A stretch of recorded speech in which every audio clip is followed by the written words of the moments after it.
My name is Hazel Quinn, and I've spent my whole life learning how to survive in a world that forgets people like me. I grew up hungry, unloved, and invisible, until one act of kindness changed everything. Love found me when I least expected it, and loss nearly destroyed me. But in the quiet tunnels of this city, I discovered that even the broken can rise again. This is not just my story. It's proof that pain can bloom into strength. Where are you watching from? Tell me in the comments, and don't forget to subscribe for more powerful life stories like mine. The morning mist drifted low over Milwaukee, soft and silver, wrapping the city in a quiet haze that muted its noise and softened its edges. Hazel Quinn held her coat close as she hurried down Jefferson Street, the hum of the city still half asleep around her. She was 4 months pregnant now, her steps slower but her routine unchanged. Every morning before the sun came up, she caught the green line downtown, changed into her uniform in a narrow locker room that smelled of bleach and metal, and began cleaning offices before the workday started. The pay barely covered rent and food, but it was steady, and to Hazel, steady meant survival. As she turned under the State Street underpass, the damp scent of concrete mingled with roasted coffee drifting from a nearby stand. Along the wall, a few familiar faces were wrapped in blankets, their eyes heavy with the kind of tired that sleep never cured. There was the old man who sold pencils from a chipped mug, the woman with a scruffy dog tucked inside her coat, both of whom Hazel had seen nearly every morning that winter. They never asked for much, and Hazel never had much to give, but she always stopped anyway. She bought 3 coffees and a small bag of pastries, her gloved hands trembling slightly from the morning chill as she balanced the drinks. "Here," she said softly, passing the cups to the ones waiting by the wall. They smiled faintly, eyes lighting up in that fleeting, fragile way that always warmed her heart more than the coffee ever could. But today, someone new stood at the far end of the tunnel, near the flickering light. He looked younger than the others, perhaps mid-30s, his face shadowed beneath a hood, one leg braced awkwardly with a pair of metal crutches. His hair was dark and unkempt, his posture still and quiet. He wasn't begging, not holding a sign, not even glancing around for pity. He simply stared at the puddles forming near his boots, as if trying to read something in the way they rippled. Hazel slowed, watching him for a moment, then stepped closer. "You look like you could use this," she murmured, offering him a coffee in a small paper bag. When he didn't reach out immediately, she added, "Go ahead, please take it." The man finally lifted his gaze. His eyes were deep gray, worn yet gentle, full of exhaustion, but not defeat. He accepted the bag at last, his cold fingers brushing hers for the briefest moment. "Thank you," he said, his voice low, rough, as though he hadn't used it in days. Hazel smiled faintly. "Take care of yourself, okay?" He nodded once, his gaze dropping again as though her kindness was heavier than the crutches he leaned on. Hazel turned and walked away, her shoes splashing softly through the puddles as she climbed out of the underpass and into the faint gray light of morning. But as she walked, a familiar ache stirred inside her, the kind that rose without warning and hollowed her from within. The sound of the rain, the smell of wet pavement, the sight of someone forgotten, it all pressed against an old scar buried deep beneath years of silence. By the time she reached the corner, she wasn't in Milwaukee anymore. She was back in Springfield, back in the place she had spent her whole life trying to forget. The trailer park on the edge of town always smelled of gasoline and rain. Rust streaked down the walls of the aluminum trailer where 5-year-old Hazel lived with her mother, a woman who spent her afternoons sleeping off hangovers while the TV murmured aimlessly in the background. Inside, the air was heavy with the sour stench of cheap liquor and burnt food. That morning, Hazel's stomach cramped with hunger. The only food left was a small piece of hard bread on the counter. She climbed onto a chair, quiet as a mouse, and tore off a chunk, the dry crust scratching her throat as she swallowed. Then came the crash, the sound of glass shattering on the linoleum floor. Her mother stirred on the couch, eyes glassy, her voice slurred and sharp. "Put that down!" Hazel froze, clutching the bread behind her back. The slap came fast, sharp, burning against her cheek. She didn't cry. She'd already learned that tears only made things worse. The next day, Mrs. Rosa McNeil from the trailer next door found Hazel sitting on the steps outside, shivering in a sweater too thin for the wind. Rosa had seen too much already, heard the fights through the walls, seen the bruises, the hollow eyes. That afternoon, she made the call. "There's a little girl here," she said to the voice on the phone. "She needs help." 2 days later, a county car rolled up. A woman in a brown coat stepped out, her smile soft but her eyes sad, clipboard clutched in her hands.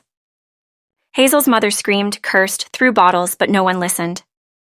The caseworker knelt to tie Hazel's shoelaces and said quietly, "Come on, sweetheart, we're going somewhere safe." Hazel looked back once. Her mother had slumped against the doorway, muttering to herself as the wind slammed the door shut behind them. The foster center in Springfield was cleaner than home, but colder. The meals came on time, the lights went out at 9, and everything smelled of bleach. The other kids whispered at night, trading stories about families who might pick them, dreams of homes they hadn't seen yet. Hazel stayed quiet, waiting for her name to be called, but it never was. On her 10th birthday, a girl asked her, "Aren't you sad no one wants you?" Hazel smiled faintly, shook her head, and said nothing. But that night, under the thin blanket, she whispered into the dark, "If I ever have a child, I'll never let them feel unwanted." It was a promise she kept buried in her heart, the one thing she owned that no one could take from her. Years passed, and the girl who had once whispered to the dark grew into a young woman who barely looked back. By 19, Hazel had made it to the University of Wisconsin on a scholarship, studying economics, a practical, predictable choice. Tuition was covered, but rent wasn't. She shared a cramped off-campus apartment with 2 other girls, Leah Porter and Tina Cruz, wild, free-spirited, loud. Their laughter filled every corner of the space, their music pulsing through thin walls long past midnight. Hazel didn't belong among them, and they knew it. They called her Grandma, half joking, half cruel. "You should come out with us sometime," Leah said one night, leaning against Hazel's doorframe, her crop top glittering under the hallway light. "You study too much. It's weird." Tina snickered from behind her. "We're going to Bradford Lake tomorrow. Drinks, boys, the works. Don't be boring, Grandma." Hazel hesitated, the words catching in her throat. She'd always been the outsider, the quiet one. Maybe if she went, they'd stop teasing her. "All right," she said finally, forcing a smile. The next day was clear, the air crisp and cool off the lake. Hazel wore a simple denim jacket and carried a pitcher of homemade lemonade. When she arrived, Leah and Tina laughed the moment they saw it. "She actually brought juice," Tina said, shaking her head. The music blared. Red cups passed from hand to hand. Someone poured Hazel a drink, sweet and fruity, and she took a small sip, smiling politely. She didn't realize until later that it wasn't just juice. Within an hour, her head felt light, her laughter easy, and the edges of her world blurred. The girls whispered, filming her on their phones as she tried to stand. Hazel stumbled, spilling her drink down her jeans. "Oops! Grandma can't handle her juice!" Leah jeered, laughing so hard her voice cracked. Hazel blinked, humiliated, her face hot with shame. "Stop," she whispered, but their laughter only grew louder. She turned and ran, the sand sliding beneath her shoes, the wind stinging her eyes. She didn't stop until the music faded into nothing but waves. Then, through the quiet, she heard a voice behind her. "Hey, are you okay?" She turned. A tall student in a faded university sweatshirt stood a few steps away, his face gentle with concern. "You'll trip if you keep running like that," he said softly. Hazel tried to speak, but no sound came out. The man, Daniel Ward, a senior in the business program, extended his hand. She hesitated, then took it. His grip was steady, warm. And for the first time in her life, Hazel felt something she'd never known before: respect. Not pity, not sympathy, just quiet, genuine respect. It was small, fleeting, but in that moment, something inside her shifted forever. Hazel had never believed in love before that day, not really. To her, love had always been something that happened to other people, people who belonged somewhere, who were wanted and seen. But Daniel Ward changed that. What began as an act of kindness after a cruel prank slowly became the quiet thread that stitched her broken pieces back together. They began spending time together between classes, sharing cheap cups of coffee from campus vending machines, walking through city streets lit with the glow of old lampposts, talking about everything and nothing. Daniel was kind in a way that felt steady, genuine. He was curious about her, not just the surface things, her major, her classes, but the small, hidden parts she rarely shared. He never flinched when she told him about her time in foster care, or the mother she barely remembered. He just listened, eyes soft, as if her story deserved space in the world. For the first time in her life, Hazel felt like she didn't have to apologize for existing. Daniel had big dreams. He wanted to start a business one day, something that mattered, something he could build from the ground up. He spoke with a kind of hope Hazel had never known. She found herself believing him, even when she didn't believe in herself. She laughed more. She smiled without thinking. She started to imagine a future that wasn't cold or small or temporary. But not everyone was happy about their closeness. When Daniel finally took her home to meet his parents, the unease hit her before she even stepped through the front door. The Ward estate in North Milwaukee was the kind of house that spoke in silence. Polished floors, portraits in gold frames, furniture that whispered money and legacy. His mother, Veronica Ward, greeted her with a smile too tight to be kind. His father, Charles Ward, shook her hand, his eyes assessing, distant, already dismissing. Dinner was a quiet battlefield. Veronica asked polite, shallow questions, her tone glacially sweet. When Hazel mentioned working part-time as a cleaner at an office downtown, the woman's fork paused midair. "You clean?" she repeated, her voice dripping with disbelief. Hazel nodded, cheeks burning. Daniel squeezed her hand under the table, but it didn't help. "You're an adult, Daniel," Veronica said as she set her glass down. "You can have your little experiences, but surely you know this situation isn't permanent." Charles didn't even bother hiding his disdain. "You'll outgrow this, son," he said. "Strength and sentiment don't build a life." Daniel's jaw tightened. "Hazel isn't a phase. She's the best thing that's happened to me." But they didn't care. That night when they left, Hazel walked beside him in silence, the cold wind biting her cheeks. "I'm sorry," she whispered. "I shouldn't have come." Daniel stopped, turning to her. "Don't ever say that," he said firmly. "You belong wherever you want to be." And from that night on, he stopped going home. He moved into a small basement apartment with Hazel, a cramped space with peeling wallpaper and one narrow window that barely let in sunlight. But to them, it was enough.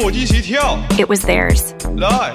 They filled it with laughter, cheap dinners, and quiet joy. They cooked noodles and soup from cans, watched movies on Daniel's old laptop, and fell asleep tangled under a blanket that barely reached their feet. Hazel began to think that maybe, just maybe, the universe had finally decided to give her something good. Then, one gray morning, everything shattered. Daniel had taken a night shift at a convenience store near the highway, promising to bring Hazel breakfast when he came home. But instead of Daniel, 2 police officers knocked on her door. Their faces told her everything before they spoke. The words hit her in fragments. Accident, black ice, no survivors. The world blurred. Her legs went weak. At the morgue, the fluorescent lights were too bright. She stood beside the cold metal table, her hands trembling against her stomach. The man who had once been warmth and laughter now lay motionless beneath a white sheet. Hazel pressed her lips to his forehead, whispering words she couldn't hear herself say. The funeral was crowded, full of dark coats and faces she didn't know.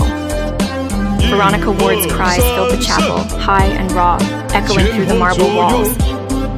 When her gaze found Hazel standing quietly at the back, grief turned to venom. "You killed him!" she screamed, her voice slicing through the silence. "He threw his life away for you!" Hazel couldn't speak. The room spun around her, the air too heavy to breathe. The casket closed with a sound that would replay in her dreams for years to come. A dull, final click that meant the only person who had ever loved her was gone. After the funeral, Hazel moved through her days like a ghost. She ate without tasting, slept without resting. The apartment still smelled like him, soap, coffee, faint traces of his cologne. His jacket still hung on the chair where he'd left it. Every night she pulled one of his shirts close, breathing him in as though memory could keep him alive. Weeks slipped by, gray and endless. When the nausea began, she barely noticed. She assumed it was grief, that her body had forgotten how to feel normal. But when she missed her second period, dread settled in her chest like stone. The test turned positive almost instantly. Hazel sat on the cold bathroom floor, staring at the faint pink line that would change everything. She didn't know whether to cry or laugh. Joy should have come, at least a piece of him remained, but instead she felt only fear. By the end of the week, she gathered her courage and took the long bus ride to the Ward's mansion. The sky was low and gray, the driveway slick with rain. When Veronica opened the door, her face was stiff with irritation. Hazel's voice trembled. "I just wanted to tell you," she said. "I'm pregnant. It's Daniel's. You're going to be grandparents." For a second, silence hung between them. Then Veronica's lip curled. "You expect sympathy?" she snapped. "You think this will make us accept you?" Charles appeared behind her, his tone flat and cutting. "Whatever you want, money, shelter, you won't get it here. Leave." Hazel's throat burned as she shook her head. "I didn't come for anything. I just thought you should know." Veronica's eyes hardened. "You've taken enough from this family. Don't ever come back." And she shut the door. Hazel stood on the porch for a long time, rain dripping from her hair, her body trembling with cold and humiliation. When she finally walked away, she felt smaller than she ever had before, smaller even than that hungry little girl sitting on the trailer steps in Springfield. The next morning, she went to St. Catherine's Medical Center, her mind a storm of exhaustion and fear. The sterile air, the smell of antiseptic, the pale walls, it all pressed down on her like a weight. At the reception desk, her voice barely came out. "I need to schedule a procedure." The nurse nodded gently and led her to a quiet consultation room where a woman in her 60s entered, a doctor with silver hair, calm eyes, and a kind smile. "I'm Dr. Evelyn Carter," she said softly. Hazel told her everything, every loss, every fear. When she was done, the doctor reached across the table, her voice steady. "You've been through so much, sweetheart. Don't make a choice from pain. Wait. Breathe. Sometimes what feels impossible today becomes your reason tomorrow." That night, Hazel dreamed of Daniel standing by the lake where they first met, the sunlight glinting on the water, his smile warm and certain. "You're stronger than you think," he said. And when she woke, the morning light slipping through the blinds, she pressed a hand to her stomach and whispered, "I'll do this, for both of us." It was the first real decision she had made for herself, and the one that would change everything. Hazel never went back to school after that semester. Her scholarship emails went unanswered, and the deadlines she once lived by began to blur into insignificance. Tuition notices piled up, unopened. The future she had imagined with Daniel had vanished, replaced by the quiet rhythm of survival. She sold what little they owned that could fetch a few dollars, his textbooks, his old headphones, the wristwatch he'd loved but that now made her heart ache to look at. With what she earned, she rented a small studio apartment above a laundromat in downtown Milwaukee. The place smelled faintly of detergent and rain, and the radiator hissed through the nights like a tired sigh. When she found work as a janitor for a corporate office on State Street, it wasn't pride she felt, just relief. The hours were early, the pay steady, and the motion of cleaning, scrubbing, wiping kept her body busy enough that her mind didn't have to think too much. Every morning before sunrise, she rode the bus into the city, passing through the same underpass she'd walked 100 times before. The walls there dripped with condensation, the air damp and cold, echoing with the sounds of trains overhead. Some mornings she saw the same faces she'd once shared coffee with, the quiet souls who lived in the cracks of the city. She would have stopped again if she could, but with her belly growing rounder each week, she walked faster, one hand pressed protectively against her stomach, afraid of what people might think of a pregnant woman alone in the dark. One morning, as she neared the tunnel, a sharp sound shattered the quiet, angry voices, the thud of something hitting the ground. Hazel froze. Her heartbeat quickened when she saw them. A group of young men in hoodies surrounding someone near the flickering light. They were laughing, cruel and careless. At first, she thought about turning back, but then she saw who they were hitting. It was the man on crutches, the same one she'd once handed coffee to on a rainy morning months ago. One of the boys kicked the metal crutch across the concrete. "Get up, old man," he sneered. The others laughed. Hazel felt her pulse roar in her ears. She didn't think. She just ran. "Stop!" she shouted, her voice echoing through the tunnel, trembling but fierce. The group turned, startled, and one of them barked, "Lady, stay out of this!" But Hazel didn't stop. She picked up the fallen crutch and swung it wildly at the nearest one, striking his arm with a dull crack. "Leave him alone!" she cried. The boys cursed, one shoving her hard to the ground.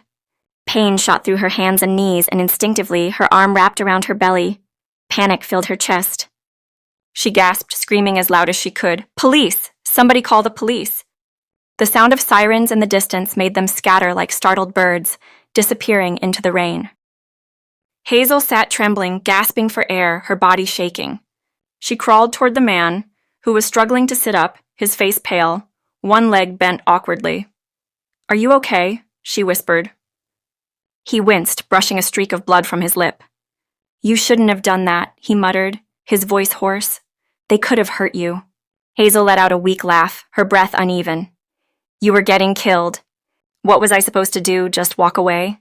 For a moment he said nothing, then gave a small, broken smile. "Thank you," he said softly, "for seeing me." The police arrived minutes later, blue lights flashing against the wet concrete.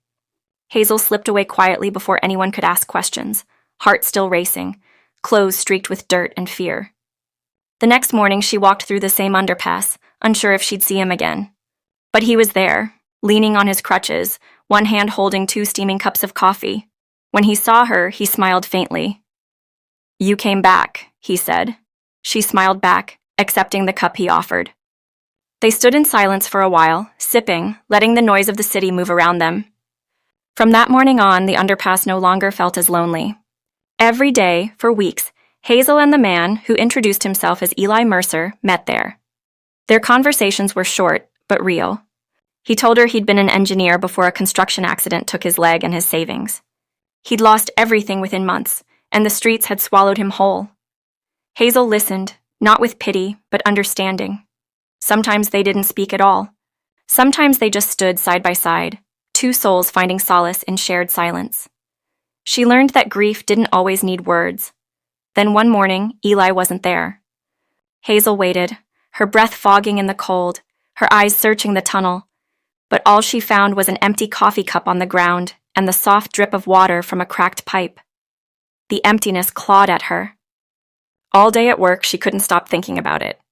By the time she clocked out, the sun was setting and her body ached, but she still found herself walking toward the underpass.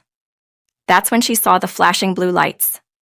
Police cars blocked the entrance, officers moving briskly, their radios crackling. A small crowd had gathered. Hazel's heart hammered as she pushed closer. She heard one of the officers mention the Vega crew, the same gang that had attacked Eli weeks before. They'd been arrested in a citywide sweep after attacking multiple homeless men in the area.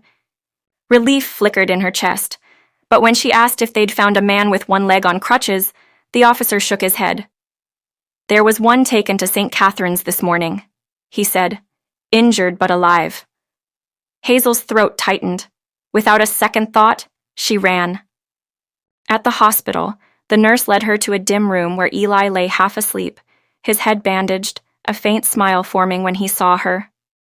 "You again," he murmured weakly. Hazel sat by his bed, tears welling. "You scared me," she whispered. He smiled faintly. "Takes more than a few idiots to get rid of me." They talked for hours that evening, their voices low, their laughter soft and fragile. When visiting hours ended, Hazel promised she'd be back tomorrow. Days turned into weeks. She kept her word. Every morning before work, she stopped by to check on him, bringing coffee and the cheap pastries he loved.